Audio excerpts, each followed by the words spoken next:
డైరెక్టర్ని మోసం చేసిన నన్ను కూడా మోసం చేద్దాం అనుకుంటున్నావు ఏంట్రా? నేనేం చేశాను సార్? కంగారు ఎందురా చెప్తాను కదా. రేయ్ దీని ఒరిజినల్ బాండ్రా. నా కాఫీ కప్పుల్లో షుగర్ క్యూబ్ నువ్వే నువ్వే నా కంటి రెప్పల్లో.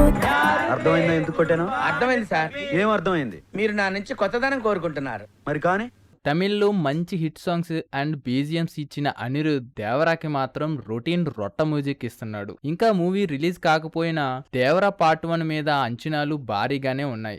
కానీ ఈ అనిరుద్ ఇచ్చిన ఫస్ట్ సింగిల్ కి కొన్ని విమర్శలు వస్తున్నాయి. లేటెస్ట్ గా సెకండ్ సింగిల్ కూడా రిలీజ్ అయింది. కానీ ఇది కూడా రొటీన్ ట్యూన్ లాగానే ఉండటం గమనార్హం.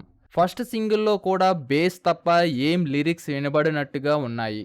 హీరో కన్నా అనిరుద్నే ఎక్కువ కనబడ్డాడు. ఇప్పుడు సెకండ్ సింగిల్ కూడా గుంటూరు కారంలో ఓ మై డార్లింగ్ సాంగ్ లా అనిపిస్తుంది. కొత్తదనం ఏమీ వినబడలేదు. తమిళ్లో అంత మంచి బిల్డప్ బీజిఎం ఇచ్చిన అనిరుద్ తెలుగులో వచ్చేసరికి రాడ్ మ్యూజిక్ ఇవ్వడం అసహనంగా ఉంది.